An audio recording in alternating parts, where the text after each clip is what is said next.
Tales of Terror and Mystery by Arthur Conan Doyle. The New Catacomb. "Look here, Burger," said Kennedy, "I do wish that you would confide in me."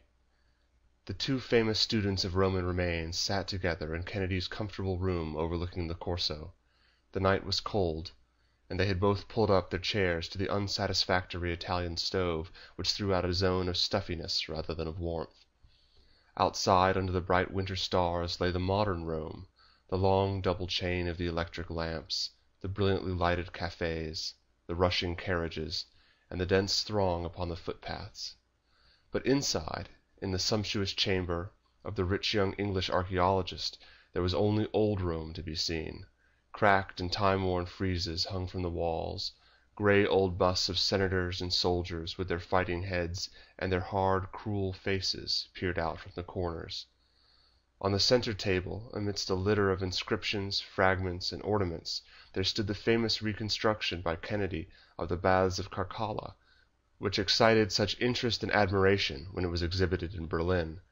Amphorae hung from the ceiling, and a litter of curiosities strewed the rich red Turkey carpet, and of them all there was not one which was not of the most unimpeachable authenticity and of the utmost rarity and value. For Kennedy, though little more than 30, had a European reputation in this particular branch of research, and was moreover provided with that long purse which either proves to be a fatal handicap to the student's energies, or, if his mind is still true to its purpose, gives him an enormous advantage in the race for fame. Kennedy had often been seduced by whim and pleasure from his studies, but his mind was an incisive one, capable of long and concentrated efforts which ended in sharp reactions of sensuous languor. His handsome face, with its high white forehead, its aggressive nose, and its somewhat loose and sensual mouth, was a fair index of the compromise between strength and weakness in his nature. Of a very different type was his companion, Julius Burger. He came of a curious blend, a German father and an Italian mother, with a robust quality of the North mingling strangely with the softer graces of the South. Blue Teutonic eyes lightened his sun-browned face, and above them rose a square, massive forehead, with a fringe of close yellow curls lying round it. His strong, firm jaw was clean-shaven, and his companion had frequently remarked how much it suggested those old Roman busts which peered out from the shadows in the corner of the chamber. Under its bluff German strength there lay always a suggestion of Italian subtlety, but the smile was so honest, and the eyes so frank, that one understood that this was only an indication of his ancestry, with no actual bearing upon his character. In age and in reputation he was on the same level as his English companion, but his life and his work had both been far more arduous. 12 years before, he had come as a poor student to Rome, and had lived ever since upon some small endowment for research which had been awarded to him by the University of Bonn. Painfully, slowly, and doggedly, with extraordinary tenacity and single-mindedness, he had climbed from rung to rung of the ladder of fame, until now he was a member of the Berlin Academy, and there was every reason to believe that he should shortly be promoted to the chair of the greatest of German universities. But the singleness of purpose which had brought him to the same high level as the rich and brilliant Englishmen had caused him in everything outside their work to stand infinitely below him. He had never found a pause in his studies in which to cultivate the social graces. It was only when he spoke of his own subject that his face was filled with life and soul. At other times he was silent and embarrassed, too conscious of his own limitations in larger subjects, and impatient of the small talk which is the conventional refuge of those who have no thoughts to express. And yet, for some years there had been an acquaintanceship which appeared to be slowly ripening into a friendship between these two very different rivals. The base and origin of this lay in the fact that in their own studies each was the only one of younger men who had knowledge and enthusiasm enough to properly appreciate the other. Their common interests and pursuits had brought them together, and each had been attracted by the other's knowledge, and then gradually something had been added to this. Kennedy had been amused by the frankness and simplicity of his rival, while Burger in turn had been fascinated by the brilliancy and vivacity which had made Kennedy such a favorite in Roman society. I say had, because just at that moment the young Englishman was somewhat under a cloud. A love affair, the details of which had never quite come out, had indicated a heartlessness and callousness upon his part which shocked many of his friends. But in the bachelor circles of students and artists in which he preferred to move, there is no very rigid code of honor in such matters, and though a head might be shaken or a pair of shoulders shrugged over the flight of two and the return of one, the general sentiment was probably one of curiosity, and perhaps of envy, rather than of reprobation. "Look here, Burger," said Kennedy, looking hard at the placid face of his companion, "I do wish you would confide in me." As he spoke he waved his hand in the direction of a rug which lay upon the floor. On the rug stood a long, shallow fruit basket of the light wicker-work which is used in Campania, and this was heaped with a litter of objects, inscribed tiles, broken inscriptions, cracked mosaics, torn papyri, rusty metal ornaments, which, to the uninitiated, might have seemed to have come straight from a dustman's bin, but which a specialist would have speedily recognized as unique of their kind. The pile of odds and ends in that flat wicker-work basket supplied exactly one of those missing links of social development which are of such interest to the student. It was the German who had brought them in, and the Englishman's eyes were hungry as he looked at them. "I won't interfere with your treasure trove, but I should very much like to hear about it," he continued, while Burger very deliberately lit a cigar. "It is evidently a discovery of the first importance. These inscriptions will make a sensation throughout Europe." "For every one here there are a million there," said the German. "There are so many that a dozen savants might spend a lifetime over them and build up a reputation as solid as the castle of St. Angelo." Kennedy sat thinking with his fine forehead wrinkled and his fingers playing with his long, fair moustache. "You have given yourself away, Burger," said he at last. "Your words can only apply to one thing. You have discovered a new catacomb." "I had no doubt that you had already come to that conclusion from an examination of these objects." "Well, they certainly appeared to indicate it, but your last remarks make it certain. There is no place except a catacomb which would contain so vast a store of relics as you describe." "Quite so. There is no mystery about that. I have discovered a new catacomb." "Where?" "Ah, that is my secret, my dear Kennedy. Suffice it that it is so situated that there is not one chance in a million of anyone else coming upon it. Its date is different from that of any known catacomb, and it has been reserved for the burial of the highest Christians, so that the remains and the relics are quite different from anything which has ever been seen before. If I was not aware of your knowledge and of your energy, my friend, I would not hesitate, under the pledge of secrecy, to tell you everything about it. But as it is, I think that I must certainly prepare for my report of the matter before I expose myself to such formidable competition." Kennedy loved his subject with a love which was almost a mania, a love which had held him true to it amidst all the distractions which come to a wealthy and dissipated young man.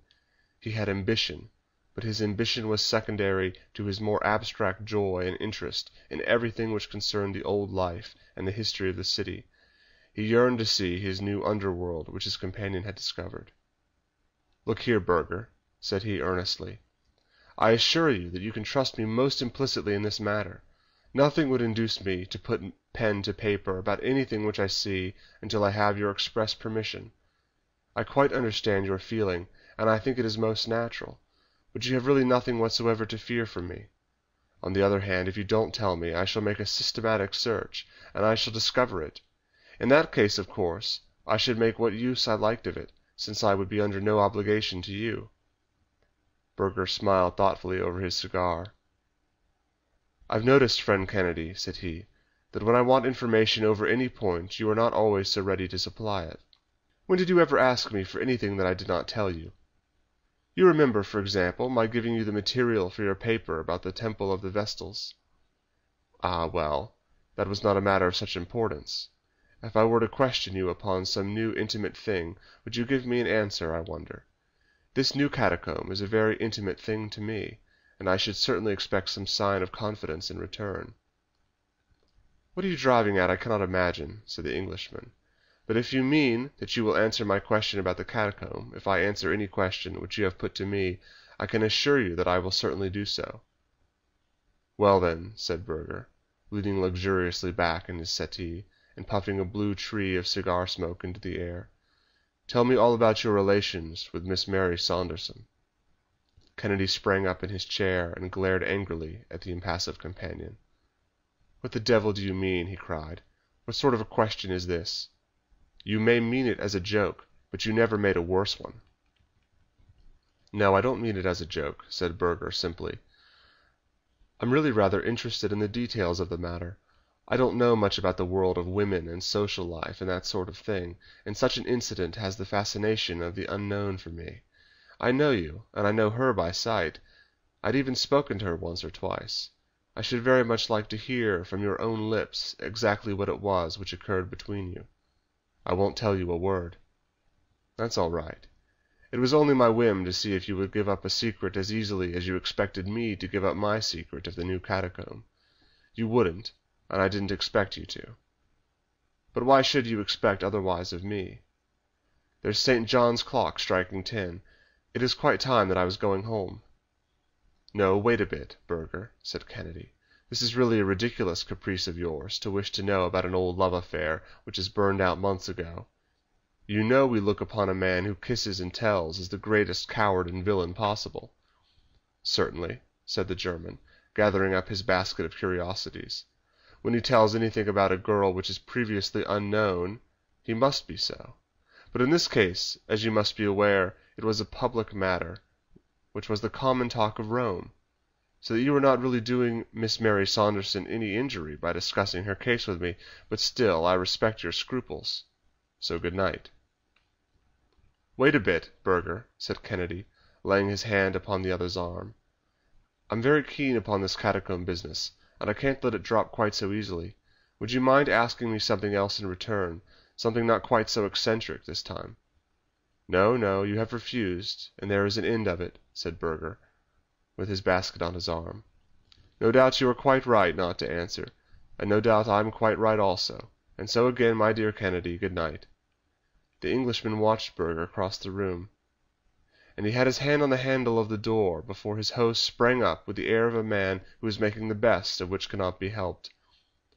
"Hold on, old fellow," said he. "I think you are behaving in a most ridiculous fashion, but still, if this is your condition, I suppose that I must submit to it. I hate saying anything about a girl, but as you know, it's all over Rome. I don't suppose I can't tell you anything which you do not already know. What was it you wanted to know?" The German came back to the stove, and laying down his basket, he sank into his chair once more. "May I have another cigar?" said he. "Thank you very much. I never smoke when I work, but I enjoy a chat much more when I am under the influence of tobacco. Now, as regards this young lady with whom you had this little adventure, what in the world has become of her?" "She's at home with her own people." "Oh, really? In England?" "Yes." "What part of England? London?" "No, Twickenham." "You must excuse my curiosity, my dear Kennedy, and you must put it down to my ignorance of the world.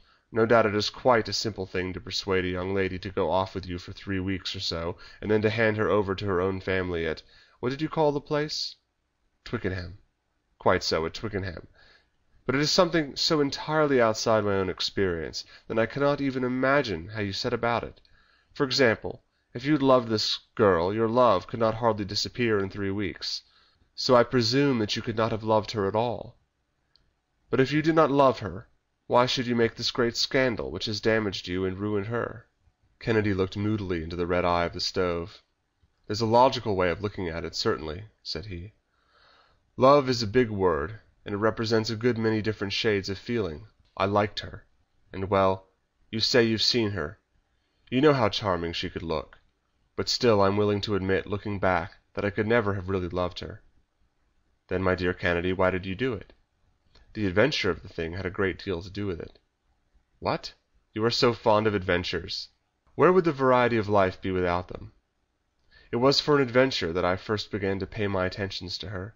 I've chased a good deal of game in my time, but there's no chase like that of a pretty woman. There was a piquant difficulty of it also, for, as she was the companion of Lady Emily Rood, it was almost impossible to see her alone. On the top of all the other obstacles which attracted me, I learned from her own lips very early in the proceedings that she was engaged." Mein Gott, to whom?" "She mentioned no names. I do not think that anyone knows that." "So that made the adventure more alluring, did it?" "Well, it did certainly give a spice to it. Don't you think so?" "I tell you that I am very ignorant about these things." "My dear fellow, you can remember that the apple you stole from your neighbor's tree was always sweeter than that which fell from your own. And then I found that she cared for me." "What, at once?" "No, no, it took about 3 months of sapping and mining, but at last I won her over. She understood that my judicial separation from my wife made it impossible for me to do the right thing by her, but she came all the same, and we had a delightful time as long as it lasted." "But how about the other man?" Kennedy shrugged his shoulders. "I suppose it is the survival of the fittest," said he. "If he had been the better man, she would not have deserted him. Let's drop the subject. I've had enough of it." "Only one other thing. How did you get rid of her in 3 weeks?" "Well, we'd both cooled down a bit, you understand. She absolutely refused, under any circumstances, to come back to face the people she'd known in Rome. Now, of course, Rome is necessary to me, and I had already been pining to be back at my work, so there was one obvious case of separation. Then again, her old father turned up at the hotel in London, and there was a scene, and the whole thing became so unpleasant that really, though I missed her dreadfully at first, I was very glad to slip out of it. Now I rely upon you not to repeat anything of what I've said." "My dear Kennedy, I should not dream of repeating it, but all that you say interests me very much, for it gives me an insight into your way of looking at things which is entirely different from mine, for I've seen so little of life. And now you want to know about my new catacomb. There's no use in my trying to describe it, for you would never find it by that. There's only one thing, and that is for me to take you there." "That would be splendid." "Then would you like to come?" "The sooner the better. I'm all impatience to see it." "Well, it's a beautiful night, though a trifle cold. Suppose we start in an hour. We must be very careful to keep the matter to ourselves. If anyone saw us hunting in couples, they would suspect there was something going on." "We can't be too cautious," said Kennedy. "Is it far?" "Some miles." "Not too far to walk?" "Oh, no, we could walk there easily." "We had better do so, then. A cabman's suspicions would be aroused if he dropped us both at some lonely spot in the dead of the night." "Quite so. I think it would be best for us to meet at the gate of the Appian Way at midnight. I must go back to my lodgings for the matches and candles and things." "All right, Burger. I think it is very kind of you to let me into this secret, and I promise you that I will write nothing about it until you have published your report. Good-bye for the present. You will find me at the gate at 12. The cold, clear air was filled with the musical chimes from the city of clocks as Burger, wrapped in an Italian overcoat, with a lantern hanging from his hand, walked up to the rendezvous. Kennedy stepped out of the shadow to meet him. "You are ardent in work as well as in love," said the German, laughing. "Yes, I've been waiting here for nearly half an hour." "I hope you left no clue as to where you were going." "Not such a fool, by Jove. I'm chilled to the bone. Come on, Burger, let us warm ourselves by a spurt of hard walking." Their footsteps sounded loud and crisp upon the rough stone paving of the disappointing road, which is all that is left of the most famous highway of the world. A peasant or two going home from the wine shop, and a few carts of country produce coming up to Rome, were the only things which they met. They swung along, with the huge tombs looming up through the darkness upon each side of them, until they had come as far as the Catacomb of St. Callistus, and saw against a rising moon the great circular bastion of Cecilia Metella in front of them. Then Burger stopped with his hand to his side. "Your legs are longer than mine, and you are more accustomed to walking," said he, laughing. "I think that the place where we turn off is somewhere here. Yes, this is it, round the corner of the trattoria. Now it's a very narrow path, so perhaps I'd better go in front and you can follow." He had lit his lantern, and by its light they were enabled to follow the narrow and devious track which wound across the marshes of the Campagna. The great aqueduct of old Rome lay like a monstrous caterpillar across the moonlit landscape, and their road led them under one of its huge arches, and the past of the circle of crumbling bricks which marks the old arena. At last Burger stopped at a solitary wooden cowhouse, and he drew a key from his pocket. "Surely your catacomb is not inside a house?" cried Kennedy. "The entrance to it is." "That this is just a safeguard which we have against anyone else discovering it." "Does the proprietor know of it?" "Not he. He had found one or two objects which made me almost certain that his house was built on the entrance to such a place, so I rented it from him and did my excavations for myself. Come in and shut the door behind you." It was a long, empty building, with the mangers of cows along one wall. Burger put his lantern down on the ground and shaded its light, in all directions save one, by draping his overcoat round it. "It might excite remark if anyone saw a light in this lonely place," said he. "Just help me to move this boarding." The flooring was loose in the corner, and plank by plank the two savants raised it and leaned it against the wall. Below there was a square aperture of a stair of old stone steps which led away down into the bowels of the earth. "Be careful!" cried Burger, as Kennedy in his impatience hurried down them. "It is a perfect rabbit's warren below, and if you were once to lose your way there the chances would be 100 to 1 against you ever coming out again. Wait until I bring the light. How did you find your own way if it is so complicated?" "I had some very narrow escapes at first, but I have gradually learned to go about. There is a certain system to it, but it is one which a lost man, if he were in the dark, could not possibly find out. Even now I always spin out a ball of string behind me when I am going far into the Catacomb. You can see for yourself that it is difficult, but for every one of these passages divides and subdivides a dozen times before you go 100 yards. They had descended some 20 feet from the level of the byre, and they were standing now in a square chamber cut out of the soft tufa. The lantern cast a flickering light, bright below the dim above, over the cracked brown walls. In every direction were the black openings of passages which radiated from this common center. "I want you to follow me closely, my friend," said Burger. "Do not loiter to look at anything upon the way, for the place to which I will take you contains all that you can see, and more. It will save time for us to go there direct." He led the way down one of the corridors, and the Englishman followed closely at his heels. Every now and then the passage bifurcated, but Burger was evidently following some secret marks of his own, for he neither stopped nor hesitated. Everywhere along the walls, packed like the berths upon an emigrant ship, lay the Christians of old Rome. The yellow light flickered over the shriveled features of the mummies, and gleamed upon rounded skulls and long white arm bones crossed over fleshless chests. And everywhere as he passed, Kennedy looked with wistful eyes upon inscriptions, funeral vessels, pictures, vestments, utensils, all lying as pious hands had placed them so many centuries ago. It was apparent to him, even in these hurried passing glances, that this was the earliest and finest of the catacombs, containing such a storehouse of Roman remains as had never before come at one time under the observation of a student. "What would happen if the light went out?" he asked, as they hurried onwards. "I have a spare candle and a box of matches in my pocket. By the way, Kennedy, have you any matches?" "No, you'd better give me some." "Oh, that's all right. There's no chance of our separating." "How far are we going? It seems to me we've walked at least 1/4 of a mile." "More than that, I think. There's really no limit to the tombs. At least, I've never been able to find any. This is a very difficult place, so I think that I will use our ball of string." He fastened one end of it to a projecting stone, and he carried the coil in the breast of his pocket, paying it out as he advanced. Kennedy saw that it was no unnecessary precaution, for the passages had become more complex and tortuous than ever, with a perfect network of intersecting corridors. But these all ended in one large circular hall, with a square pedestal of tufa topped with a slab of marble at one end of it. "By Jove!" cried Kennedy, in an ecstasy, as Burger swung his lantern over the marble. "It is a Christian altar, probably the first one in existence. Here is the little consecration cross cut upon the corner of it. No doubt this circular space was used as a church." "Precisely," said Burger. "If I had more time I should like to show you all the bodies which are buried in these niches upon the walls, for they are the early popes and bishops of the church, with their mitres, their croziers, and full canonicals. Go over to that one and look at it." Kennedy went across and stared at the ghastly head which lay loosely on the shredded and mouldering mitre.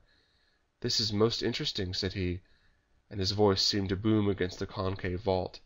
"As far as my experience goes, it is unique. Bring the lantern over, Burger. I want to see them all." But the German had strolled away, and was standing in the middle of a yellow circle of light at the other side of the hall. "Do you know how many wrong turnings there are between this and the stairs?" he asked. "There are over 2,000. No doubt it was one of the means of protection which the Christians adopted. The odds are 2,000 to 1 against a man getting out, even if he had the light. But if he were in the dark, it would, of course, be far more difficult." "So I should think. And the darkness is something dreadful. I tried it once for an experiment. Let us try it again." He stooped to the lantern, and in an instant it was as if an invisible hand was squeezed tightly over each of Kennedy's eyes. Never had he known what such darkness was. It seemed to press upon him and to smother him. It was a solid obstacle against which the body shrank from advancing. He put his hands out to push it back from him. "That will do, Burger," said he. "Let's have the light again." But his companion began to laugh, and in that circular room the sounds seemed to come from every side at once. "You seem uneasy, friend Kennedy," said he. "Go on, man, light the candle," said Kennedy impatiently. "It's very strange, Kennedy, but I could not in the least tell by the sound in which direction you stand. Could you tell where I am?" "No, you seem to be on every side of me." "If it were not for this string which I hold in my hand, I should not have a notion of which way to go." "I dare say not. Strike a light, man, and have an end of this nonsense." "Well, Kennedy, there are two things which I understand that you are very fond of. The one is an adventure, and the other is an obstacle to surmount. The adventure must be the finding of your way out of this catacomb. The obstacle will be the darkness and the 2,000 wrong turns, which make the way very difficult to find. But you need not hurry, for you have plenty of time, and when you halt for a rest now and then, I should like you just to think of Miss Mary Saunderson, and whether you treated her quite fairly." "You devil, what do you mean?" roared Kennedy. He was running about in little circles and clasping at the solid blackness with both hands. "Good-bye," said the mocking voice, and it was already at some distance. "I really do not think, Kennedy, even by your own showing, that you did the right thing by that girl. There was only one little thing which you appeared to not know, and I can supply it. Miss Saunderson was engaged to a poor, ungainly devil of a student, and his name was Julius Burger." There was a rustle somewhere, the vague sound of a foot striking a stone, and then there fell silence upon that old Christian church, a stagnant, heavy silence which closed round Kennedy and shut him in like water round a drowning man. Some 2 months afterward, the following paragraph made the round of the European press. "One of the most interesting discoveries of recent years is that of the new Catacomb in Rome, which lies some distance to the east of the well-known vaults of St. Calixtus. The finding of this important burial place, which is exceedingly rich in most interesting early Christian remains, is due to the energy and sagacity of Dr. Julius Burger, the young German specialist, who is rapidly taking the first place as an authority upon ancient Rome. Although the first to publish his discovery, it appears that a less fortunate adventurer had anticipated Dr. Burger. Some months ago Mr. Kennedy, the well-known English student, disappeared suddenly from his rooms in the Corso, and it was conjectured that his association with a recent scandal had driven him to leave Rome. It appears now that he had in reality fallen a victim to that fervid love of archaeology which had raised him to a distinguished place among living scholars. His body was discovered in the heart of the new catacomb, and it was evident from the condition of his feet and boots that he had tramped for days through the tortuous corridors which make these subterranean tombs so dangerous to explorers. The deceased gentleman had, with inexplicable rashness, made his way into this labyrinth without, as far as can be discovered, taking with him either candles or matches, so that his sad fate was the natural result of his own temerity. What makes the matter more painful is that Dr. Julius Burger was an intimate friend of the deceased. His joy at the extraordinary find, which he had been so fortunate as to make, has been greatly marred by the terrible fate of his comrade and fellow worker. End of The New Catacomb by Arthur Conan Doyle.